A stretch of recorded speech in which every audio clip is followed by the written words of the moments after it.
Nice to have you in studio Great to be and here. to finally get to do this. It's been like a long time in the making. Yes, for sure. Been a fan for so long, and it's been so fun to get to know Same. you over the years and just watch your journey. It's been great. So, Thank how's you, your man. year been so far? How you feeling about 2024? 2024 has been flying by. I cannot believe that it's end of June right now. It just blows my mind. But it's been a journey. Like it truly has been the most like volatile time of my life in the sense that it hasn't been all bad or all good. It's been like there are some days where I wake up and I feel like depressed, like I can't get out of bed, and then I have like the most amazing friends in the world, and we just have a beautiful time. And then when everyone leaves, I'm back alone in my home, and I'm just like so depressed. It's been so wildly like a roller coaster, but I'm learning a lot and growing a ton. So it's been interesting to see that growth.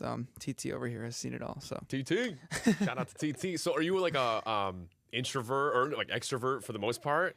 I'm so an introvert. Like Yeah. I have pockets of being an extrovert. Like, and whenever I'm like on stage, it's funny because anyone who sees me on tour, like I'll go from being completely reserved and quiet and just in my own zone to like this whole other animal comes out. I go on stage and I'm like this crazy thing, and then I get backstage again and I'm just kind of like very mellow and to myself. So Yeah. I would say I'm mostly an introvert, even though the public probably sees extrovert. I feel like it's way more common than we realize because, like, Yeah. I feel that totally. Like, whether it is people who are like from your TikTok, you look like you would be like that all the time. Or on Totally. the radio show, it's like, no, I need a decompression time, right, to come down Yes. and just like, I don't know, recharge. Yeah, You know? for sure. But you kicked off a morning routine and you're feeling good. Yeah.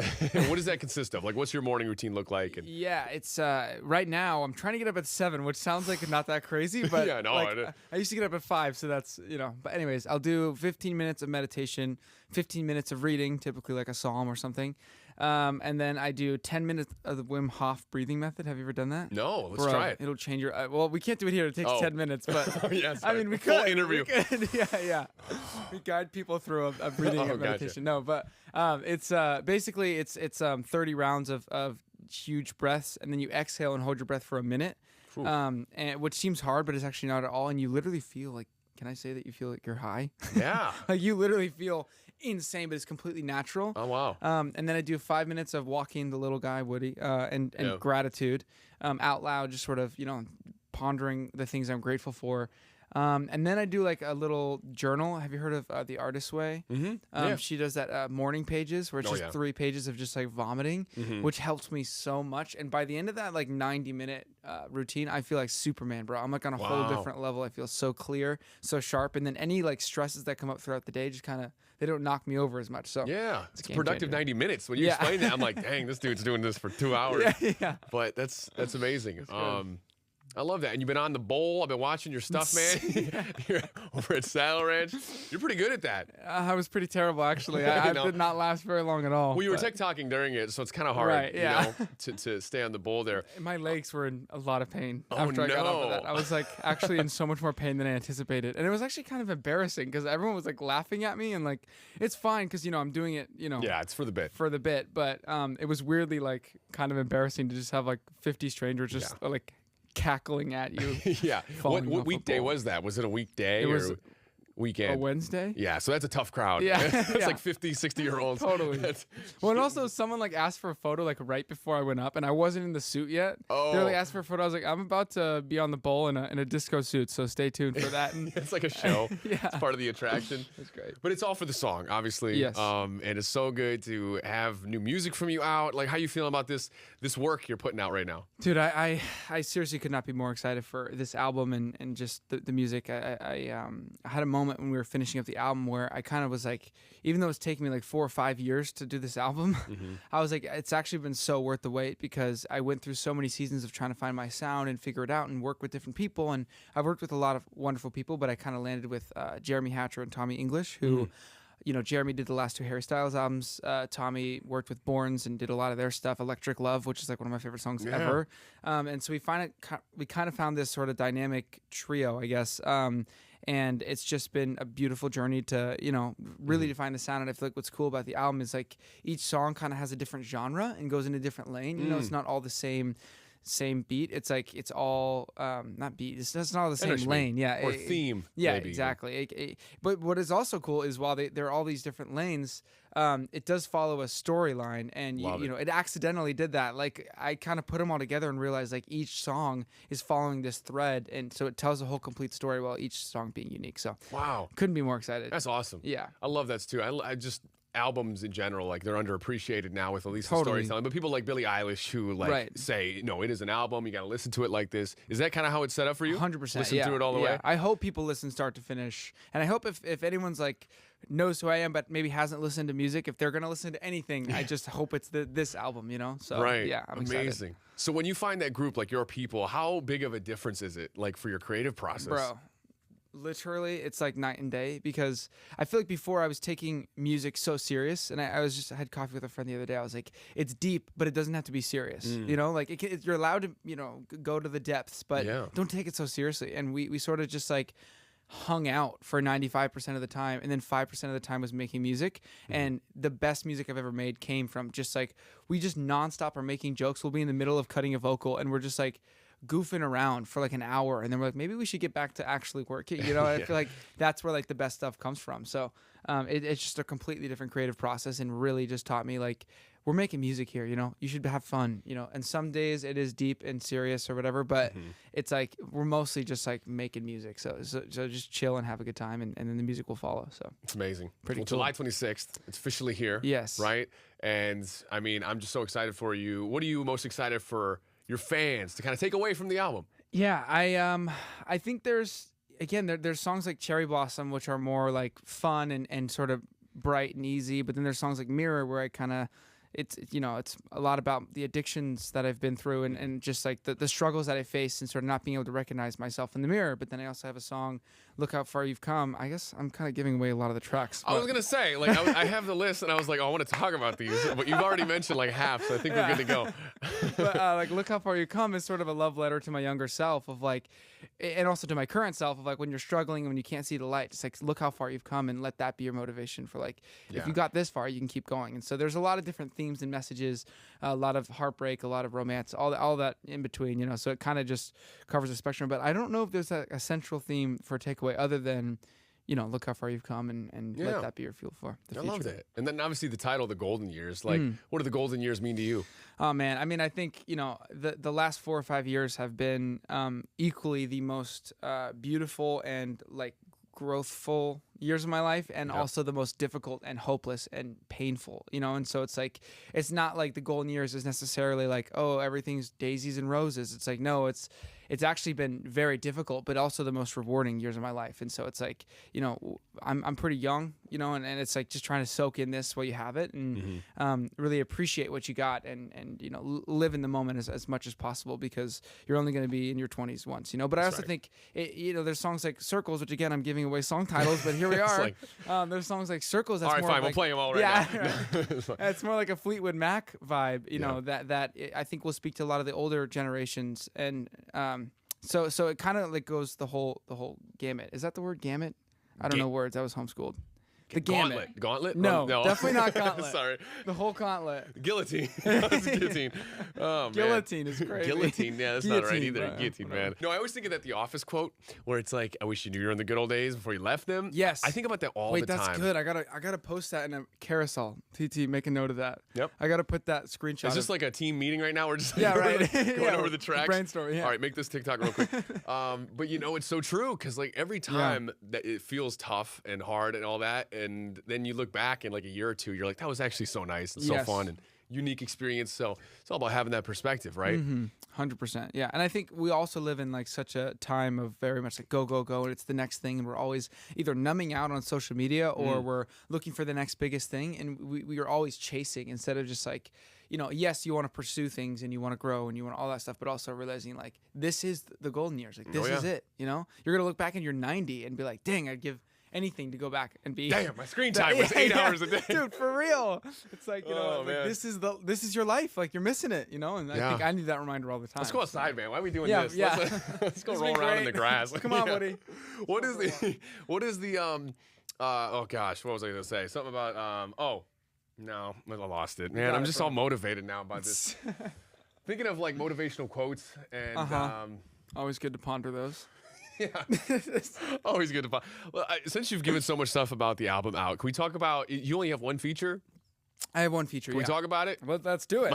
Might as well. Tell me about why this is the only feature. Well, it's funny because I wasn't sure I was gonna do a feature. Like I wasn't seeking out a feature. I just my friend Jenna Rain, she's just the sweetest person in the whole entire world. Like literally the purest heart I think I've ever met. She's insane. And we were just like, we should write together. And so we got together a little crew, and we weren't sure if it was for her or for me, or we were just writing a song. Because sometimes you write a song and someone else around the world gets it, you know, you don't even see it. So we were just kind of writing to see what comes out, and kind of came up with these piano chords. And then I'm writing and she started writing. We realized that there might be like a dual perspective to the song, that it's not just singular. And so we kind of started writing with that, and we were like, wait, is this like a duet? We kind of discovered it in the middle of it.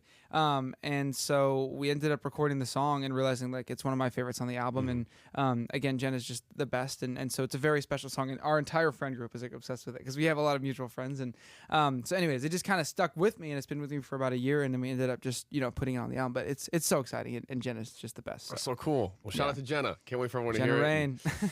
Actually, technically not the only collab. Your dog is on the album too. Yes, thank you for bringing that up. Please tell me everything. Yeah, so when I was recording the piano for Mirror, Woody was sitting by my side because he knows when I'm not well, and that song's a very deep and emotional song. And so he hopped up on the bench and he was sitting next to me, and like the last chorus, I think he shook his collar, and they were gonna take it out, like, because you can EQ it out or whatever. And I was like, no, we have to keep it in. Like, I want Woody to be a part of this. So he's credited as the collar percussionist. And new instrument debuted. Yes, Woody Bassett. If you check the credits on Wikipedia, he should have his so credits official. In there. You need to get one of those like portraits of him in a little suit and just yes, like, you know, for submit sure. it. He was in a photo shoot. I did a photo shoot the other day and brought him, and he kept hopping in the photos. So I think he's going to be in a magazine soon too. Man, so he's in the limelight. He loves it. I know. He just He's wants a to be a little part Nepo of it. baby. A little Nepo baby. If you had to say, because I feel like it probably changes so much for you, what's one of your favorite song on the album? If you had to pick one that's like close to your heart, you're loving it. I know it can change at any time. It literally changes every day. Like there's times when like I can't stand certain songs, and then there's times where I'm like, wait, this is actually my favorite. I mean, I think first of all, when is this interview coming out? Just so I know. Gosh, tomorrow. Like, no, tomorrow. I'm joking. Is it gonna whenever come out? You want. Whenever well, you I just don't know if the track list will be announced yet, but I think we're gonna announce it on Monday. Okay, so. It'll be after Monday. Okay, well then great. But so I'll say like this song "Little Rita" I wrote for my friend Rita, whose house burned down. And I was in the studio that day, and I was like in between calls with her, just like trying to, you know, comfort her. And I was like, what words could I possibly say? Like, how could I help you? Like, what do you tell someone whose childhood home just burned to the ground? Like, it's just very hard to help them in any way. You can't really give them much. And so I literally just wrote this song, and it was probably the quickest song I've ever written, like less than 10 minutes, just like vomited out this song. And I was able to just tell the story of it happening. And sort of the whole theme is like, I know this, you know, the chorus is, I know this life isn't easy, but you know that I'll be right here. You know that love's all you need, dear, and someone who can dry your tears. And it's like, I know your house burned down, but everything's going to be all right, you know? And so that song is just a good anthem for me. And I just come back to that song a lot. But it's definitely, I think, an underdog of a song, because like people don't kind of look past it, but it's one of my favorites and one of the ones that's special to me. So, but yeah, I can't pick, bro. Like, it changed everything. Circles, I come back to that. I'm like, damn, I used to hate that song when I first made it. Wow. I thought it was so dumb, and my team was like, no, you have to listen to this, and I came around to it. I'm like, shoot, like there actually is something cool to this. So I really couldn't pick a favorite. Sorry. Wow. No, all good, all good. And when you think about, I mean, I'm thinking about how long it's take to, like, you know, build this album, 4 to 5 years, like you mentioned. Do you do a lot of tweaking? Like, are you still tweaking? All is it I done? do is tweak. It's funny, even like yesterday, so, you know, last night my song "Dancing with Tears in My Eyes" came out when this was recorded. It was last night, and I was listening to it on the speakers, and I was like, "Shoot, the bass in the verses isn't loud enough." That's what would drive me nuts, dude. I'm telling you, I can't do it. And literally forever, I'm like, but my A&R always says, he's like, that's a good sign of an artist. That means you're growing. That means you're constantly your ear is evolving, and you're able to like always want to make it better, and that's just the process. So I'm trying to like just let go of that, but there's definitely always that tweaking, you know. And like the first song on the album I wrote 4 years ago. The last song on the album I wrote 4 years ago, and then everything else was kind of in between that. And so that song, the Biting My Tongue, the first track, is I've carried with me for years, and it just hasn't been right. And they wanted to put out Cherry Blossom 4 years ago, and it just didn't feel right to me, and so I just had to make sure that it was right. So yeah, it's definitely a constant tweak. But again, it's cool finding these producers, because I feel like the gap between what I hear and what I create is just like it's completely reduced now. Whereas before, there's always that gap between like, oh, I picture this in my mind, but it doesn't really feel like it's coming out like that. I finally feel like that gap is pretty much closed. So it's pretty cool. We always hear artists talk about that, like when to let a song go or when to know it's done and move on, but everyone's answers are different. When do you know it's done? You don't. I mean, my old A&R, Nate Albert, shout out to Nate. I love Nate. He signed me. He always talks about how sometimes you need a deadline. Like sometimes if you don't have a deadline, you're just never going to do it. And like, tell me about it, man. I'm in the bed scrolling. Dude, exactly. Yeah, that's like, the Beatles talk about, Paul McCartney was saying like, because they had such a crazy schedule, that's why the music was so good, because they didn't have time to overthink it. They just had to do it. They had 2 weeks to create an album, and they would create Sgt. Pepper, in 2 weeks, because there wasn't all this tinkering and all this stuff. It was just like, go with what feels right. Obviously you got to work to make it good, but like, don't overthink it. And so I'm trying to get into that space now where like, hopefully the next album doesn't take 4 or 5 years. Hopefully I'll be able to just like be more able to trust my gut and everything. And so sometimes I think having too much time actually drives you insane. So I think the answer is just have deadlines. Yeah. It's like leave the collar in every collar. There's a collar in every song. Exactly. He's now an executive producer. The mixer actually took out the collar when we sent it off to mix, and we like had to call. We're like, dude, put that back right now, like that. He's barking uncontrollably right now. He knows that you took that out. He's pissed. Oh, that's awesome. So is music, obviously it's a huge part and a huge moment for you to have this album finally coming out and the tour. I mean, congrats on the announcement for that. Thank you. Gosh, what are you looking forward to most for the tour? Yeah, I mean, I think it's just the most immediate way to like bring joy and just to celebrate with people, and it's such a connection, like when people know my lyrics better than me, that's always like shocking to me. People bring collars. I'm just waiting for it. Yeah, right. Collars and cowboy hats, I think we're going to see a lot of this time. But yeah, again, it's just like to unite with people and just share in love and be able to speak life over people and just bring joy and I don't know. It's just my favorite thing in the whole freaking world. So I'm very excited to get back out there and Music's such a strong focus. Obviously, is acting in like your back of your brain? Are you doing anything else? It's right definitely now? Happening. Yeah, there's a lot of stuff sort of cooking, and my fans are gonna roll their eyes because I always say that That's there's stuff cooking. Yeah, but we're used to it. There's I see you're staring at me. There's been a lot of times where like there's a project that comes up that I just don't feel right about spiritually, and my team's like, this is a great thing, and I'm like, but I don't feel right about it for XYZ reasons. And so there's been a couple things that I've been like passing on and trying to figure out. I don't even know why I'm saying this in the interview. Maybe we should cut this out. No, it's but good. But my point is like, I think I care very much about where I spend my time, because there's so many different things I'm trying to do. So for me, it's not about like, do I want to act? It's about when the right project sort of shows up, like will I lean in? So I think there's something I'm working on right now that I can't say anything about, but very, very, very, very, very excited about that. We already talked about the whole track list. You might as well just keep it rolling. Yeah. Just like, bleep it out. No, I'm happy for you. And it's so great to have that mindset, obviously, because you don't want to just say yes to everything and then it means nothing, Totally. And then I'm just checking on all the bases with you, because it's, we love getting updates. I loved how, you opened up a little bit about your faith more in that time kind of off. What was the decision there? And just like, how's that journey been? Yeah, for sure. I mean, it's been, some people think I lost my mind. Some people think I was brainwashed. Some people think that, a lot of different things. And I get that, because when it comes to like Jesus, I was so against that. And I thought everyone who followed him was crazy and wrong and whatnot. And then I had like literal personal encounters with Jesus, like insane, life-changing stuff that like the peace that I was looking for. I was reading all these books and trying to find like that answer to life and why are we here and looking for that love. And every single time I felt like I was getting progress, but I was actually reaching a dead end, and I was even more and more depressed and more addicted. And I fell into these like holes, and I just wasn't feeling that peace until I literally had the most insane encounter with Jesus ever. And then I finally felt the peace that I was always looking for. And so it wasn't like somebody told me, about God and I just fell into the belief because I was convinced. I had to know for myself, and God showed himself to me, and I literally experienced his peace. And so that has just radically changed everything. And are you a man of faith? Or okay, I figured that's why you brought it up. Yeah. Because actually, no. Yeah, we get into a whole debate. Yeah. I got some. No. Yeah. Absolutely. So yeah, it's just nice to see, and a different side, but also like it is you. So we love seeing those things, and just learning more about you and all that. So for sure. And I'm trying to find the balance too, because I get some people are like, keep it to yourself. I don't want to hear it, because that was how I was. Anytime my dad tried to talk to me about Jesus, I would roll my eyes and I didn't want to talk to him on the phone.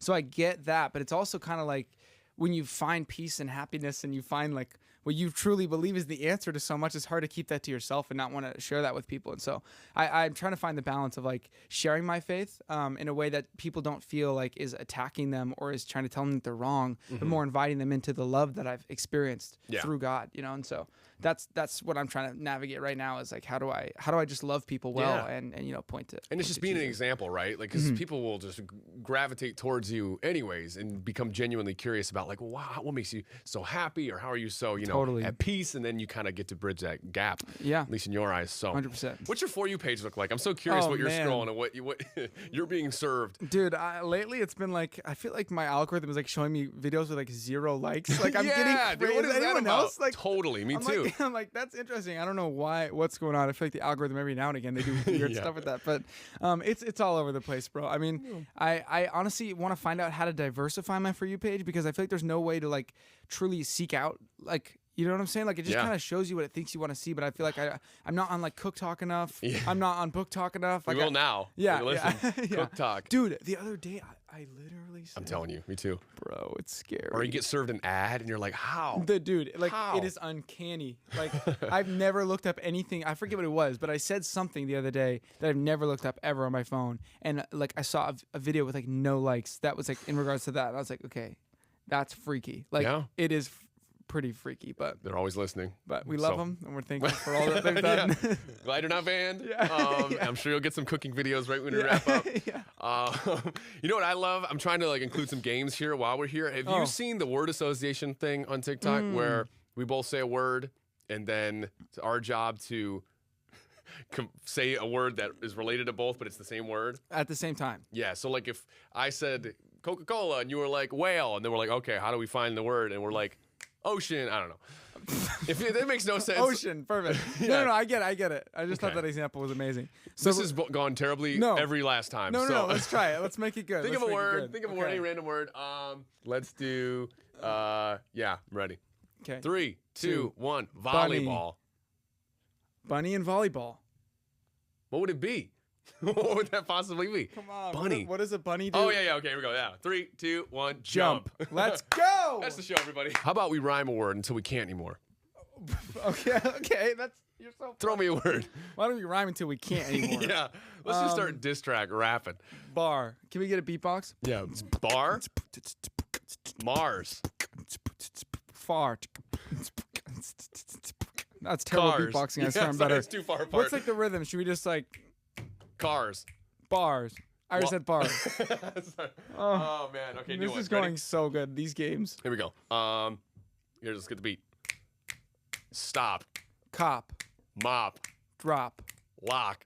Plop. Luck? I was thinking of pop, lock, and drop it, Right. Anything I missed that you want to like fill the fans in on about life or work? I guess all I would say is I hope that they know that love's the only reason that we're here, and that God loves them, and that I love them, and I hope they don't take it all too seriously, because it's easy to get carried away in the nonsense and the noise. But go outside, take off your shoes, sit in the grass, get some sun. This is the worst advice ever. It's so chaotic and all over the place. Listen to Pop, Lock, and Drop It by Huey. Listen to High School Musical's Status Quo. Why not? And the album will be here July 26th. And the tour. Why not? And the tour. Album tour. The song's out now. And yeah, hope you enjoy. Some acting project that we will find out soon. Mysterious acting project. It's coming. So mysterious. Thanks, dude. It's great to see you. Thank you, bro. Thanks for stopping by the show. For having me. It's a dream to finally do this. Yes. It's only been 3 years in the making. Yeah. We did it right.